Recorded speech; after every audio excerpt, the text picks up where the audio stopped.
Pattaya থাইল্যান্ডের পঞ্চম দিন সকালবেলায় সুন্দর করে রেডি হয়ে ভালো একটা মন নিয়ে সুন্দর একটা সকাল নিয়ে সেজেগুজে অনেক আনন্দ করব এই চিন্তায় হোটেল থেকে বের হয়েছিলাম। তো হোটেল থেকে বের হয়েই আমরা সকালে আগে আমাদের নাস্তা সেরে উবারের জন্য ওয়েট করছিলাম।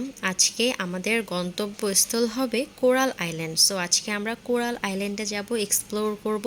ওখানে অনেক অ্যাক্টিভিটি আছে, সেগুলো তে চড়বো বা সেই রাইডগুলা নিজেরা নেব। সো এই প্রিপারেশন নিয়ে আর কি খুব মজা করে বের হয়েছিলাম হোটেল থেকে।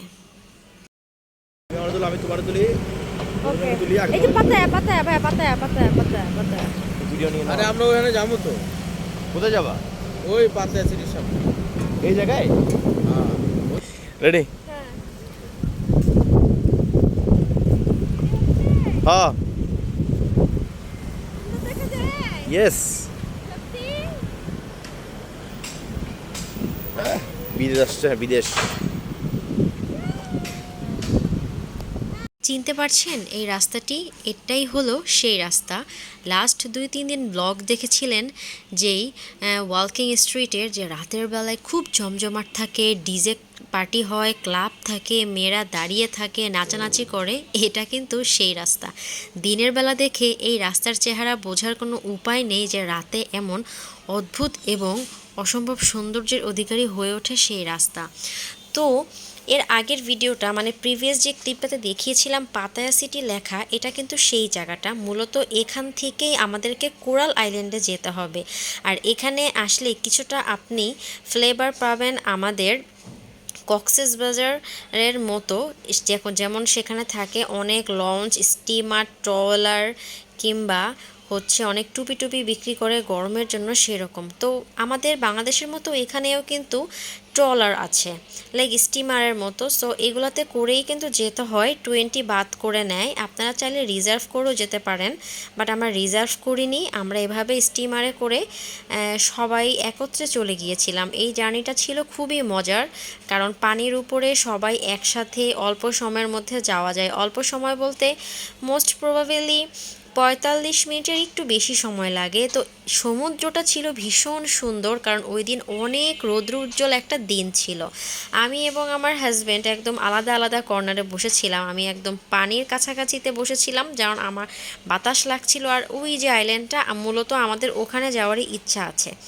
সো কোরাল আইল্যান্ডের কথা অনেক শুনেছি, ওখানে অনেক অ্যাক্টিভিটি আছে, বিশেষ করে ফিশের কিছু অ্যাক্টিভিটি, সো সেগুলো করার অনেক ইচ্ছা। তো এই যে দেখুন অনেক ফরেনাররা এসেছে মূলত কোরাল আইল্যান্ড এক্সপ্লোর করতে, বিশেষ করে ওখানে যে খেলাগুলো থাকে সেগুলো খেলতে বা সেগুলোতে রাইডে চড়তেই সবাই বেশি আনন্দ ফিল করে, যার কারণে ওখানে মানুষ যায় এবং সারা দিন থাকে। এই যে আমাদের মুন্না ভাই, और कमेंट से এই যে হ্যাঁ হ্যাঁ ঠিক আছে। মুন্না ভাই চ্যাংমাইপো একেবারে পুরা সুন্দরী সুন্দরী মেয়ের পাশে দাঁড়াইছে সে। সমুদ্র দেখতে দেখতে সুন্দর একটা জার্নি করলাম এবং ফাইনালি চলে আসলাম কোরাল আইল্যান্ডে। বাহ, ভীষণ অদ্ভুত, একদম সেন্ট মার্টিনের মতো। বলো বলো, কিছু বলো।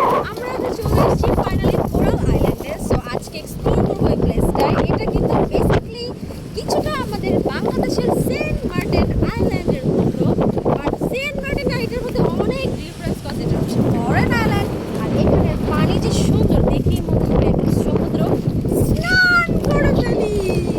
এখানে মূলত বাইক দিয়েই ঘুরতে হয়, তা না হলে বড় বড় গাড়িগুলোতে অনেক খরচ পড়ে। আর 2-3 জনের ক্ষেত্রে বড় বড় গাড়িগুলো একদম প্রযোজ্য নয়, কারণ ওগুলোর কস্ট অনেক বেশি। 10 জন, 5 জন, 7 জন হলে সেগুলোর অ্যাপ্রোপ্রিয়েট, বাট 2-3 জনের জন্য বাইক একদম পারফেক্ট। সো আমরা বাইকটা প্রেফার করেছিলাম, একটা মোটামুটি বড় বাইক নিয়ে 3 জন বসে পড়েছিলাম এক্সপ্লোর করতে। কোরাল আইল্যান্ডে এসে বাইকে চড়তেছেন, কি অবস্থা বলেন? Brother amazing experience. এই যে আমাদের ড্রাইভার সাহেব, এই যে আমাদের passenger driver pilot pilot, pilot এখন পাইলট। ঠিক আছে, একদম চিকিমিকি যাচ্ছি, ভালো লাগতেছে। মুন্ডা কোনোভাবে আমাদের পিছু ছাড়বে না, যেখানেই যাবো মুন্ডা ছুটতে হবে, দিতে হবে, এই হচ্ছে কথা। বাট সেই লাগতেছে। কোরাল আইল্যান্ডটা পুরোটাই আজকে আমার বিদেশের মাটিতে গাড়ি চালানোর যাত্রা শুরু হয়েছে এটা তোমার জন্য অনেক হেল্পফুল, কারণ তুমি তো নেক্সট থেকে বাইরের দেশে চালানোর অভিজ্ঞতা লাগবে। আমার একটু দিয়ে দেখি চালা। তো আমরা বাইক করে চড়তে চড়তে এসে কোরাল আইল্যান্ডের একদম মাঝ রাস্তায় একটা ক্যাফেটেরিয়া দেখতে পেলাম, যেটা কিনা খুবই সুন্দর এবং এখানে সুন্দর একটা বিচের মতো ছিল। তো আমরা ভাবলাম যে এখানে কিছুক্ষণ বসে আড্ডা দিই বা বাতাস খাই, আর কিছু স্ন্যাক্স নিয়ে এসেছিলাম, তো সেগুলো খাওয়া দাওয়া করি, তারপরে আমরা আবার কোরাল আইল্যান্ডের উদ্দেশ্যে রওনা করব। তো এখানে ডাব নিয়ে আসছিলাম আর অন্যান্য স্ন্যাক্স ছিল। খেতে খেতে এই যে সমুদ্রের এই জায়গাটায় এসে এখানে পাথরগুলো এত ধারালো ছিল, খালি পায়ে হাঁটা কিন্তু খুবই কষ্টকর ছিল। কিন্তু যেহেতু ভিডিও ক্লিপ নিতে হবে, তাই একটু রিস্ক নিয়েই কাজটা করেছি, মানে খালি পায়ে পাথরের উপরে হেঁটে হেঁটে পানি পর্যন্ত এসেছি।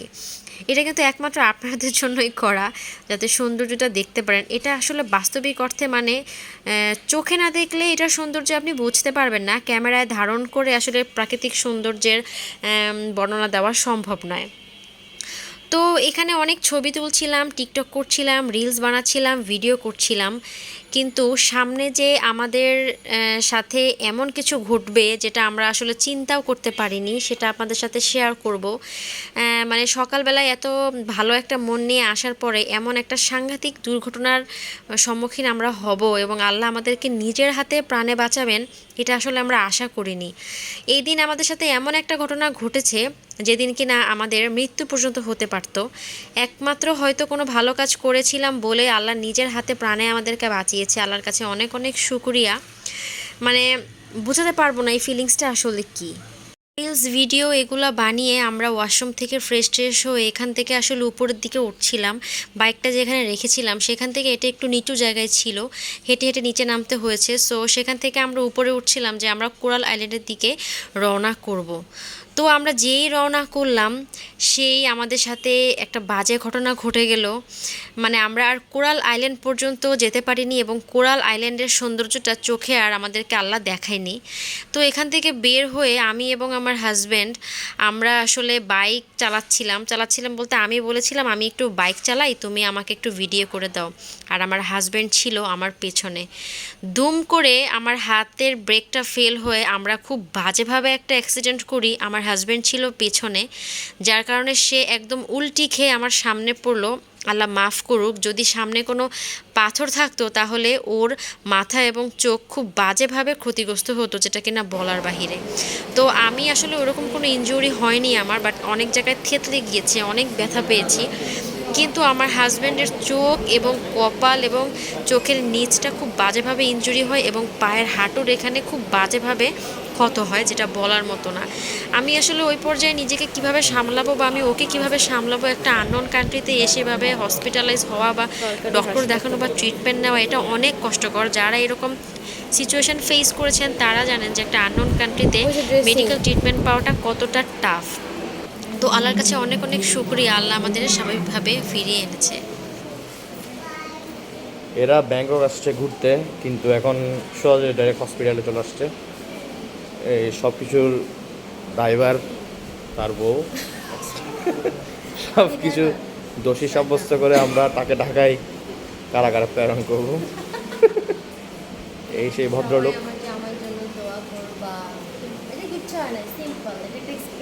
ওকে, যাক আলহামদুলিল্লাহ, আমরা সবাই দোয়া আমরা সবাই দোয়া করি যেন তাদের সুস্থ হয়ে যায়, আমাদের বন্ধুটা যেন সে কানাডায় সুস্থ ভাবে যেতে পারে ইনশাল্লাহ। আর আমরা পরশুদিন ফ্লাইট, সবাই দোয়া করবেন যেন আমরা ভালোভাবে ঢাকায় পৌঁছতে পারি ইনশাল্লাহ। অ্যাকচুয়ালি ট্রিটমেন্টের যে ভিডিওটা সেটা ছিল ওর অ্যাক্সিডেন্টের সেকেন্ড দিন, মানে যেদিন আমরা কোরাল আইল্যান্ডে গিয়েছিলাম তার পরের দিনের। কারণ প্রথম দিন ও অ্যাক্সিডেন্ট করে ওর অবস্থা এবং আমার অবস্থা এত বাজে হয়ে গিয়েছিল যে আমাদের হসপিটালে যাওয়ার মতো কোনো পজিশন ছিল না। আমরা ওখানকারই একটা প্রাইভেট হসপিটালে ওকে ড্রেসিং করিয়ে ট্রিটমেন্ট দিয়ে সরাসরি আমাদের হোটেলে চলে আসি। তো এর পরের দিন আমরা আসলে ওকে হসপিটালে নিয়ে যাই ভালো মতো ড্রেসিং করতে। তো আল্লাহর কাছে অশেষ শুকরিয়া যে আল্লাহ আমাদেরকে মানে বাঁচিয়ে এনেছেন। হয়তো কোনো আরও খারাপ কিছু আমাদের সাথে হতেও পারতো। আল্লাহর কাছে লাখো লাখো শুকরিয়া।